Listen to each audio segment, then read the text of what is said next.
Good evening and thanks for being with us. I'm Dan Jovic. And I'm Jackie Jovic. We begin tonight with breaking news.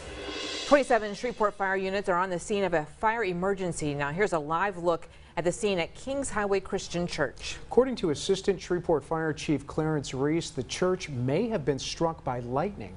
Crews began arriving around 5:20 to put out the flames there. NBC 6 News crews at the scene report that firefighters do not yet know if anyone was hurt in this fire. Now, firefighters are asking you to avoid that area at Kings and Line Avenue. Continual updates on this story can be found at arklatex homepage.com and on our news app.